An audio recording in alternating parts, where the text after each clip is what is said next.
کیا آپ سے کبھی کسی نے کہا ہے کہ سورج طلوع ہوتے وقت اور ڈوبتے وقت نماز نہیں پڑھتے؟ ایک صحیح حدیث کے مطابق ہمارے نبی صلی اللہ علیہ وسلم نے فرمایا کہ سورج اگتے وقت اور ڈوبتے وقت نماز پڑھنے سے پرہیز کریں کہ یہ شیطان کی دو سینگوں کے بیچ سے اگتے ہیں۔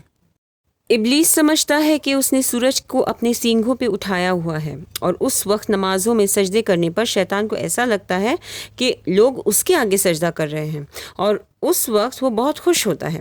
اس کی اس حرکت پر اسے ذلیل کرنے کے لیے اللہ کے نبی صلی اللہ علیہ وسلم نے امت کو ان دونوں وقتوں میں نماز پڑھنے سے منع کیا ہے۔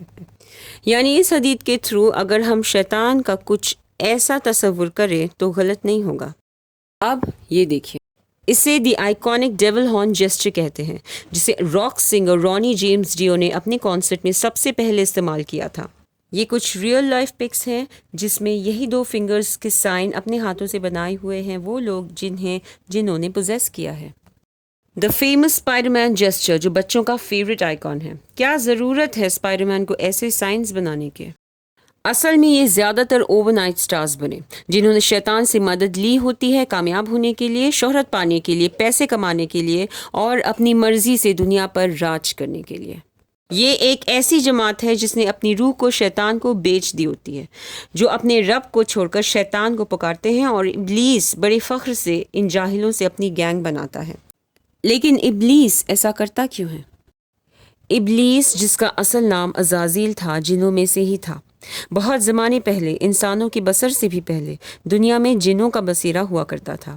یہاں پر بے تحاشا خون خرابہ اور فساد کو عام کرنے پر اللہ سبحانہ وتعالیٰ نے فرشتوں کو دنیا میں بھیجا، جنہوں نے جنوں کو مار مار کر ویران جگہوں اور جنگلوں کی طرف بھیج دیا۔ ابلیس جو کہ ایک چھوٹا بچہ تھا، پیچھے چھوٹ گیا۔ فرشتے اسے اپنے ساتھ لے آئے جنت، جہاں ابلیس نے فرشتے کے سائے میں رہ کر ان کے رہائش اور عبادت کرنے کا طریقہ جان لیا۔ وہ فرشتے جیسوں ہی عمل کرنے لگا۔ اسی دوران جب اللہ سبحانہ تعالیٰ نے انسان نامی مخلوق کا مجسمہ تیار کیا اور اس میں روح پھونک ڈالی، تمام تر فرشتوں کو بلایا گیا اور ان سے کہا گیا کہ وہ آدم علیہ السلام کے مجسمے کے آگے سجدہ کرے۔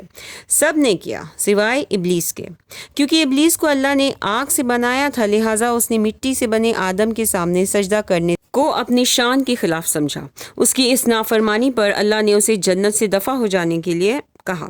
بڑے ہی بے آبرو ہو کر اس نے اللہ تعالیٰ سے درخواست کی کہ اسے قیامت کے دن تک کی مہلت دی جائے کہ جس آدم کے آگے سجدہ نہ کرنے پر اسے جنت سے نکلنے کا حکم ملا، اس مردود نے اسی آدم کی اولاد کو نیک راہ سے بہکانے کی اور جہنم کی طرف مائل کرنے کی ٹھان لی۔